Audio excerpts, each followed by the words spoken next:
Master মশাই, চিনতে পেরেছেন? স্যার, আমি মহেশ, মনে আছে? ধর্মসাগর গ্রাম, পালাকার, শ্রীলক্ষ্মী, তাদের ছেলে আমি। আপনি আমাকে হোস্টেলে ভর্তি করিয়েছিলেন। আরে মাহি, কত বড় হয়ে গেছো, এখন কি করছো, কেমন আছো? আমেরিকায় আছি স্যার। ওহো, সফটওয়্যার। সফটওয়্যার কোম্পানিতে কাজ করে ভালো ছেলেরা স্যার, আমি ঋণ দিয়ে বেড়াই, এটাই আমার সাথে যায়। তুমি সেই দুষ্টই রয়ে গেছো যাকে নিয়ে তোমার মা বাবা এত চিন্তা করতো। মাহি, ভাই যাকে কি কাজে এসেছো? আসলে স্যার, আমার একটা মিটিং আছে, 2-3 দিনের জন্যই আছি। জানিস লোনের মানে কি? ওখানে শেষ হয়ে গিয়েছিল। রাজেন্দ্রনাথের কাছে এসেছি। May I know your details please? আমি মাহি, আমেরিকা থেকে এসেছি। এইটাই ফ্যাক্টরি ডিজাইন ভাই, আমরা অনুমোদনের জন্য মন্ত্রণালয়ে পাঠিয়েছি। অনুমোদন পেয়ে গেলেই আমরা কাজ শুরু করে দিতে পারবো। আপনি একটু কথা বলে দেখেন ওনার সাথে। আমি মাহি স্যার। বসুন। আমাদের ফোনে কথা হয়েছিল স্যার। কোন ফোন? ওই দিন আপনার মেয়ে আমাকে ফোন দিয়েছিল স্যার, আপনার সাথে কথা বলার জন্য স্যার। আমি সরি, মাথাটা একটু গরম ছিল, মনে হচ্ছিল যে প্রশ্রয় পেয়ে মাথায় উঠে বসেছিল। এতটুকুই শিক্ষা দিতে চেয়েছিলাম, ব্যাস। ওকে শিক্ষা দেবার জন্য তুই কে রে? তুই কে? শিক্ষা দিতে এসেছে। তো তুমি এখানে কেন এসেছো? আপনার মেয়ে আমার কাছ থেকে 10,000 টাকা লোন নিয়েছিল, আমি সেই টাকাটাই ফেরত নিতে এসেছি। মাত্র $10,000 জন্য সেই আমেরিকা থেকে এখানে চলে এসেছো? 10 টাকার জন্য হলেও এটাই করতাম। যদি আমার টাকা কারো কাছে থাকে তো মনে হয় আমার কোনো পরিবারের সদস্য তার কাছে, এটাই আমার স্টাইল। আমারও ঘুম হারাম হয়ে যায় যখন কেউ পরিবারকে স্পর্শ করে। আমার মেয়েকে ফোন দিচ্ছি, ধরলে তার কাছে তুমি ক্ষমা চাবে সেদিন যা করেছো সেটার জন্য।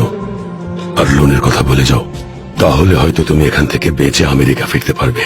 হ্যালো বাবা, আমি পার্টিতে আছি, কি হয়েছে? মা, আমেরিকায় যে ছেলেটা সেদিন তোকে মারতে এসেছিল সে অফিসে এসেছে। $10,000 নিয়েছিলি যার থেকে। কি ওখানে গিয়েছে? ওকে তুমি একটা টাকাও দেবে না বলে দিচ্ছি। সেদিন আমায় অনেক অপমান করেছে। আরে ও টাকার জন্য না, তোকে সরি বলার জন্য এসেছে। সরি বলবে? সরি বললে হয়ে যাবে? বাবা, ও আমাকে থাপ্পড় মেরেছে বাবা, সে তোমাকে নিয়ে অনেক বাজে কথা বলেছে বাবা, ওকে একদমই কিচ্ছু দেবে না। মিথ্যা কথার সাথে বাজে ব্যবহার। বাবা মায়ের সন্তানদের ভুল ত্রুটি বোঝানো উচিত, এটা বাবা মায়ের দায়িত্ব। আর আপনি? তুই কে শেখানো? আমাদের শিক্ষা দিতে এসেছে। 1 টাকাও দেবো না। কি করবি তুই? মেরে ফেলবো একদম। এরকমটা আমার ইগো বলছে। আমি কালকে এসেও টাকা চাইবো, তার পরের দিনও চাইবো, এভাবে চাইতেই থাকবো না দেয়া পর্যন্ত। দেবো না। নিশ্চিত দেবেন।